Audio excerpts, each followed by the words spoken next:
في البوصلة احنا دايما بندور على الشخصيات اللي بتضيف للسوق، مش بس اللي موجودة فيه وخلاص. كلامنا النهاردة عن شركة كيميت أسيتس. الشركة بتعتمد على خبرة سنين طويلة جدا في السوق المصري، وقدرت في وقت قصير إنها تبني جسر من الثقة ما بين المشتري وأكبر المطورين في السوق العقاري. فلسفة كيميت أسيتس قايمة على فكرة إن العقار مش جدران، ومش مجرد جدران، لكن ده أصل استثماري لازم يتم اختياره بذكاء وعناية. وده اللي خلاها بتحقق أعلى مبيعات، والمصداقية في السوق بتاعتها قوية جدا. ضيفنا النهارده هو الأستاذ أحمد سراج، المدير التنفيذي لشركة كيميت أسيتس وصاحب كتاب استثمر بذكاء. أهلا بحضرتك معانا، أهلا. مشرفني ومنورني النهارده. بداية كده قبل أي شيء، مبروك طبعا على الكتاب، وإن حضرتك شاركت بيه في معرض الكتاب 2025. لكن من خلال الكتاب بدأ، إيه السر اللي أنت كنت مصر إنك تقوله من خلال الكتاب ده؟ مبدئيا انا مبسوط ان انا مع حضرتك النهارده، أنا أكتر. ومبسوط ان احنا هنشارك بعض المعلومات مع بعض عن الكتاب وعن الرحله بتاعتنا في السوق. جميل. الحقيقه السر اللي مش كل الناس بتتكلم عليه، دايما المشتري في مصر بيبدا الموضوع عنده من اعلان شافه او عرض سمع بيه فبياخد خطوه. ولكن الحقيقة اللي محدش بيتكلم عليها ان السر في ان انت تنجح في العقارات مش بس مرتبط بحجم راس المال الكبير، ولكن مرتبط بالعقلية الاستثمارية. ازاي تفكر كمستثمر، ازاي تتحرك كمستثمر، ازاي تاخد القرارات الصح في الوقت الصح فتعرف تختار العقار المناسب للهدف بتاعك. جميل. ولما حضرتك قدرت تعمل ده في الكتاب، الناس فهمته بشكل مظبوط وبدأت تخطو الخطوة دي؟ الحقيقة ان الفيدباك اللي جالي او جالنا في الشركة ان الناس لمست حاجة مختلفة عن الكلام التقليدي، لان معظم المشتريين دايما بيسمعوا اشتري هنا، بيع في المكان الفلاني، استثمر معانا في المكان الفلاني، ولكن محدش قال له القرار ده هيكون مبني على اساس شكله عامل ازاي. فما بنعرف الهدف بنقدر نلاقي الطريق المناسب اللي يحقق لنا الهدف ده. جميل. طيب أنا دلوقتي قاعدة مع حضرتك ومحتاجة أنا أبدأ استثمار، بس استثمار بذكاء زي ما هو الكتاب دايما بيوجهنا ناحية ده. والمشاهد كمان دلوقتي لو عايز بعد الحلقة دي يبدأ استثمار في اتجاه معين، ايه أول خطوة المفروض أنا والمشاهد وكل واحد عايز يبدأ الاستثمار يبدأها بشكل ذكي؟ الحقيقة ان علشان نعمل ده لازم نقف لحظة ونسأل نفسنا سؤال. السؤال ده انا ايه هدفي من ان انا اخد الخطوة واشتري عقار؟ يعني هدفي لو مكسب على اصل راس المال، غير اما يكون هدفي دخل شهري، غير اما يكون هدفي ان انا عايز احافظ على مدخراتي. كل هدف وليه طريق، واما بعرف الهدف ده بيساعدني ان انا اختار. ولكن لو اشتريت بدون ما انا بحدد الوجهة، تقريبا بشتري اي حاجة وخلاص، فبرجع اقول انا ما حققتش هدفي من العقارات. يبقى البداية بذكاء هو ان انا اعرف انا بشتري ليه. طب وانا لو انا حددت هدفي وانا بشتري ليه، ده هيفرق في الخطوة في ايه؟ هيفرق في الخطوة ان انا هختار العقار المناسب، لان كل عقار بيحقق اهداف معينة. فما بشتريش بناء على اعلان شكله حلو، ولكن العقار كلوكيشن او كخدمات او كده. العقار كلوكيشن او خدمات او حتى التايب بتاع العقار. يعني انا لو بشتري تجاري غير اداري غير فندقي غير سكني، فكل عقار بيحقق اهداف معينة. فانا ما ينفعش ان انا اشتري عقار علشان هدف وانا مش محدد اصلا وانا بشتري ليه. ده مهم جدا. طيب حضرتك اتكلمت على نظريات كتير في الكتاب بتاعك. وصول كيميت اسيتس لانها تبقى التوب سيلر في السوق، هل ده تطبيق للنظريات بتاعت الكتاب؟ والله هو احنا الحمد لله اللي وصلنا له النهارده ما وصلنا لهوش بالصدفه، ولا وصلنا له ان احنا بنقول ان احنا بنحقق مبيعات كتير، ولكن احنا وصلنا له عن ثقه العملاء فينا، من ثقه العملاء فينا، وقدرنا ان احنا نطبق الاستراتيجيات اللي موجوده في الكتاب بشكل بروفيشنال، بدون ما نضغط على المشترين. يعني احنا الاول بنساعد المشتري ان هو يحدد الهدف بتاعه ونشتغل على تحقيقه مع بعض. فانا مش بضغط عليه بهدف البيع وخلاص، انا بشتغل مع المشتري او المستثمر كاستشاري عقاري. فانا هدفي ان احنا نعمل علاقة استثمارية ناجحة مع العملاء، وده اللي بيخلينا نفرق عن ناس كتير في السوق. ده بتعملوه بالتعامل المباشر ما بينكم وما بين العميل، ولا بتعملوه ببنى ثقة ما بينك وما بينه، ولا بخبرات سابقة؟ بتعملوا ازاي ما بينك وما بين العميل الجزئية دي؟ الجزئية دي بتتحقق اما العميل بيلاقي حد دارس الماركت اللي هو بيدور عليه او اللي هو بيعمل سيرش فيه، ما بيلاقي حد بيديله المعلومة بشفافية بدون ما يخبي حاجة علشان خاطر ان هو يبيع.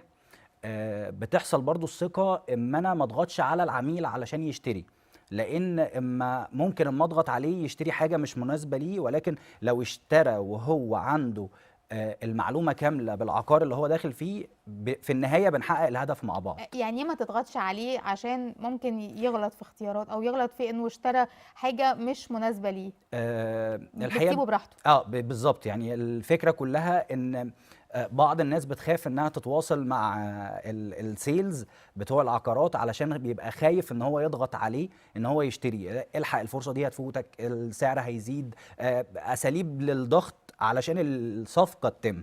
ولكن احنا بنحاول على قد ما نقدر نوصل للعميل ان دي الصفقة المناسبة، ده العقار المناسب، ده القرار المناسب، فهو اللي ياخد القرار وهو مرتاح، فنقدر ان احنا نبني علاقة طويلة الامد مع العميل بتاعنا. بس كنت لسه هقول لك انه جزء من الضغط مطلوب في السيلز، يعني ده شيء طبيعي ومنطقي اعتقد يعني. والله هو كلام حضرتك مظبوط، ولكن اما بيبقى هدفه سيلز وبس، لكن انا هدفي ان انا ابني علاقه طويله زي ما انا قلت لحضرتك مع العملاء بتوعنا. بنتعامل مع كل عميل بيتعاقد معانا ان هو حد من اسرتنا، فانا ببقى ملم بكل تفاصيل الديل بتاعه انا او الفريق اللي شغال معايا، علشان نساعده يحدد الهدف في الاول وبعدين يحققه. انت مش جاي تاخد من العميل فلوس وتمشي، انت عايز العميل ده يكمل معاك مشروع واثنين وثلاثة واستثمار واثنين وثلاثة، عايزه يبقى عميل بتاع كيمة اسيتس، مش عايز تخسره، فعايز تبني الثقة دي والمصداقية ما بينك وما بينه. مظبوط. في علاقة. مظبوط. جميل. طيب العقار في مصر والسوق العقاري كله بشكل عام والاستثمار في مصر وعقلية المستثمر وعقلية العميل كلها اختلفت على مدار 10 سنين فاتوا. مظبوط. ايه اللي اختلف من وجهة نظرك وخبرة بعد 10 سنين في المجال ده ما بين 2026 و2016؟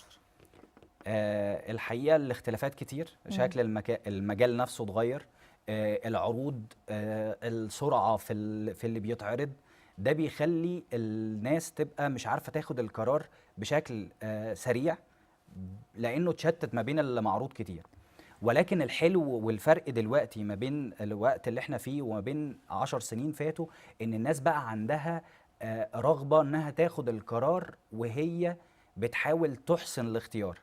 فالنهاردة بنسمع أسئلة من العملاء ما كانتش موجودة قبل كده، زي قوة المنطقة، قوة المطور، مين شركة التشغيل، الاستدامة بتاعة المنطقة أو عمر المنطقة اللي احنا داخلين عليها. كل المصطلحات دي من 10 سنين ما كانتش موجودة، فالنهاردة يعني التفكير بتاع العميل نفسه وعقليته وأسئلته وثقافته العقارية اختلفت. مظبوط.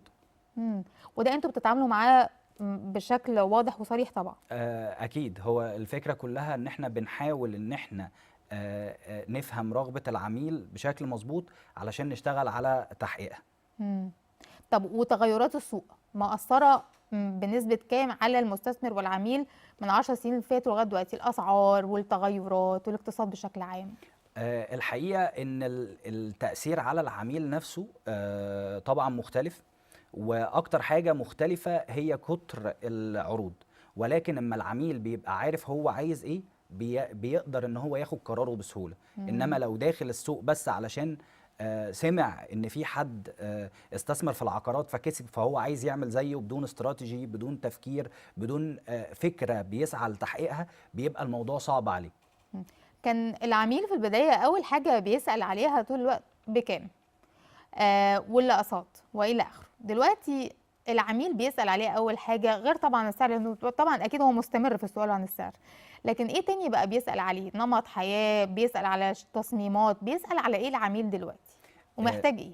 العميل دلوقتي محتاج اولا يبقى عارف هو بيشتري مع مين، حجم المطور اللي بيتعاقد معاه، المستقبل بتاع العقار او بتاع المنطقة، او التطور في البنية التحتية للمنطقة اللي هو بيشتري فيها. لان اللي بيعمل قفزات في الاسعار هو وجود تحديثات حوالين العقار. فالنهارده العقار مش زي زمان. زمان كان بيبقى العقار هو عقار بس، النهارده العقار باكج حواليه. الباكج دي فيها تفاصيل كتير، من مين الاستشاري لمين التنفيذي لمين التشغيل. كل الحاجات دي النهارده العميل بقى مهتم ان هو يعرفها غير قبل كده. مم. طيب بما إننا دايما بنوصف العقار بإنه المخزون الآمن، فحضرتك ترشح لنا دلوقتي مين ونعمل إيه ونبدأ نخطو إزاي؟ ببساطة فكرة العقار الآمن النهاردة هو مبقاش نوع واحد من العقارات. عندنا توجه كبير في مصر دلوقتي اللي بيقدر يستغل الويف الجديدة دي أو الموجة الجديدة دي في العقارات، بيقدر يحقق مكاسب كبيرة، سواء مثلا في القطاع الفندقي أو في القطاع التجاري. وخلينا نتكلم ان احنا محتاجين نختار موقع مميز، نختار مطور عنده سابقة اعمال، نختار التفاصيل اللي بتخلينا نشتري عقار واحنا فعلا مطمنين. مم. ودايما بترشحوا للعميل بتاعكم حد بعينه؟ الحقيقه احنا من الناس اللي مبسوطين ان احنا بنتعامل مع شركه زي ايجي تاورز، لانها بتوفر للعميل فكر استثماري بمشروع متكامل. هي مش هدفها تبيع للعميل وخلاص، هي رائده لفكره.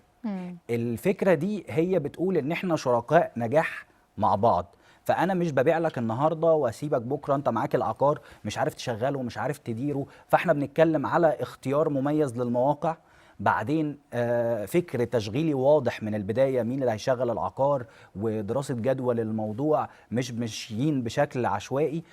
كمان التنفيذ هم ماشيين بخطى كويسه في التنفيذ، فده بيشجع عملاء جديده انها تتعاقد في مشاريعهم الجديده او حتى المشاريع القديمه. فكل ده بيخليهم من الشركات اللي بتقدر تقدم منتج حقيقي للعميل، فبيخلينا ان احنا نشتغل معاهم ونعمل مبيعات كويسه. ايجي تاورز من الشركات اللي مش هقول انها بيجوا لنا كضيوف، ولكن ايجي تاورز كمان بيجوا لنا كشركاء معانا في البرنامج، لانه الحقيقه هم شركه من الشركات القويه جدا في السوق العقاري. مظبوط. لكن بما انه حضرتك بترشح ايجي تاورز طول الوقت لكتير من العملاء اللي بتتعامل معاكم، لكن مهم قوي اللي ما يعرفش لسه لغايه اللحظه اللي بنتكلم فيها دي ايجي تاورز، ايه الميزه التنافسيه اللي بتقدمها الشركه دي لاي عميل بيدخل فيها؟ الموضوع باختصار، طبعا لو اتكلمت ممكن نقعد ساعة بنتكلم، ولكن لو هتكلم باختصار، هي قدمت فكرة أو أحد أهم الحلول للعميل النهاردة إن هو يكون شريك في مشروع ضخم فيه تفاصيل كتير، ويقدر بداية من مبلغ صغير يكون عنده عقار. العقار ده بيدر ليه دخل. فببساطة هي بتساعد العميل بالفكر بتاعها ان هو يبدأ معاهم حتى لو ما عندوش الراس المال الكبير. وده النهاردة من اهم الحلول اللي بتقدمها الشركة علشان تساعد المشتري وتساعد السوق ان يبقى فيه مبيعات وفيه حركة موجودة في السوق. واعتقد كانت هي الرائدة في عمل ده، وبدأت تخطو على خطاها شركات تانية كتير بدأت تحاول تقلد الفكرة دي. مظبوط. فكرة الفراكشنال بروبرتي بالظبط. اونرشيب او فكرة الملكية الجزئية للعقار بالظبط. هي من افضل الافكار اللي بدأ السوق المصري دلوقتي يركز عليها، لانها فعلا بتقدم حل حقيقي ما كانش موجود قبل كده. وطبعا مع زيادة الأسعار دايما المشتري بيحاول يدور على حلول يحافظ بيها على مدخراته. بالظبط، ويكسب في النهاية. مظبوط. طبعا الدراسة التشغيلية للموضوع بتخلي الموضوع فيه سهولة ان انا ادخل في العقار، وسهولة ان انا اخرج من العقار، وان العقار برضو شغال وبيدار بواسطة شركة ادارة وتشغيل بروفيشنال. فهو موفر لي كل الاجزاء اللي تخلي العقار ده او الاستثمار ده استثمار ناجح. صحيح. أستاذ أحمد سراج المدير التنفيذي لشركة كيميت أسيتس وصاحب كتاب استثمر بذكاء، بشكرك شكرا جزيلا لوجودك شكرا معانا النهارده، لحضرتك. نورتنا. شكرا لحضرتك.